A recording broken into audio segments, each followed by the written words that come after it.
Assalamualaikum warahmatullahi wabarakatuh. Kaifa halukum? Insyaallah semuanya khair ya hari ini. Hari ini pelajaran Sakofah Ustazah ingin melanjutkan pembahasan kita tentang zikir dan doa. Kemarin kita sudah belajar tentang keutamaan berdoa. Kemudian orang-orang yang tidak berdoa. Termasuk apa? Orang-orang yang tidak berdoa termasuk orang-orang yang sombong.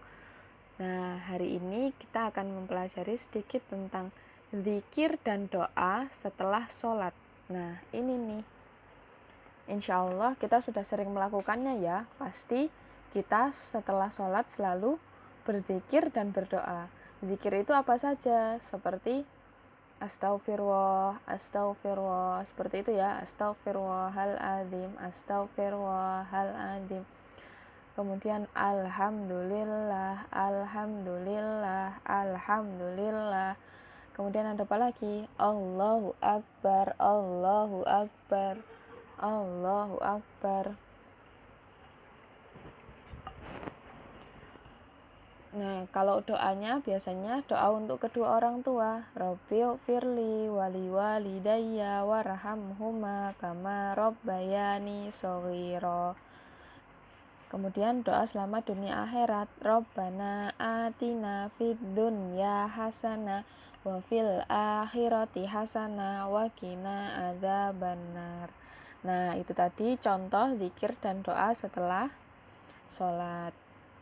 Masih ada yang lain yang biasa kita baca juga ketika di sekolah. Nah, kita lanjutkan saja ya pembahasannya. Silakan disimak baik-baik. Nah, sudah bacakan. Doa setelah sholat menjadi amalan yang dianjurkan untuk dilakukan orang Islam setelah melaksanakan sholat, agar Allah mengabulkan doa yang kita panjatkan dan menjadi sarana permohonan pertolongan kepada Allah. Nabi Muhammad SAW selalu senantiasa berzikir dan berdoa setelah sholat. Nah, jadi berdoa itu sebuah amalan yang dianjurkan supaya dilakukan orang Islam setelah sholat. Jadi ini Rasulullah benar-benar ingin deh mengajari kita, mengajak kita supaya kita dapat pertolongan dari Allah, supaya kita dapat rahmat dari Allah. Rasulullah itu ingin mengajak kita supaya kita mau berdoa minimal setelah sholat.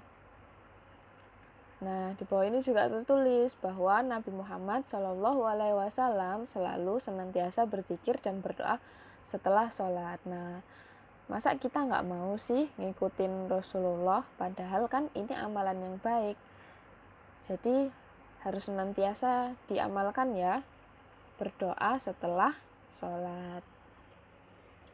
Kemudian ini ada hadisnya dari Ibnu Abbas radhiyallahu an. Ia berkata bahwa mengeraskan suara dalam berzikir ketika orang-orang selesai sholat maktubah sudah ada pada masa Nabi SAW.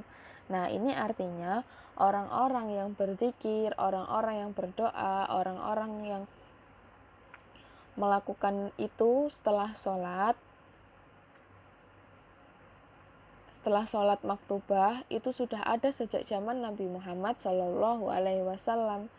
Bahkan mereka mengungkapkannya dengan suara yang keras. Maksudnya suara yang keras itu terdengar ya, tidak bisik-bisik, bukan suara yang teriak-teriak, tapi suara keras yang suara yang bisa didengar, bukan suara yang bisik-bisik. Nah, ada penjelasannya lagi nih. Oleh karena itu, sudah sepantasnya kita mencontoh kebiasaan Rasulullah. Nah, ternyata berdoa dan berzikir itu kebiasaan Rasulullah. Jadi, kita harus mencontohnya dengan memanjatkan zikir dan doa sesudah sholat. Yang pasti diikuti adab yang baik dan benar. Nah, biasanya kalau di sekolah itu kan sikap berdoa, tangan diangkat, kepala ditundukkan. Nah, tangan diangkat, kepala ditundukkan itu termasuk ke dalam adab yang baik dan benar. Jadi, kalau berdoa sangat dianjurkan atau sangat disarankan supaya kita mengangkat tangan dan menundukkan kepala. Dengan memanjatkan doa dan dzikir setelah sholat setiap hari akan mampu meningkatkan amalan ibadah kita kepada Allah dan akan selalu mendatangkan ketenangan hati di saat menghadapi masalah. Nah, ini kita itu kalau berdoa, kita akan semakin dekat dengan Allah. Kemudian Allah akan merahmati kita, meridhoi kita, hingga ketika kita ada masalah yang bikin hati nggak tenang, terus ketika kita sedih, maka Allah akan mendatangkan ketenangan karena Allah merahmati dan meridhoi kita dengan kita melakukan apa? Doa dan zikir. Hal ini tentunya akan berdampak positif bagi kehidupan kita dan menjadi amalan yang akan berguna di akhirat kelak.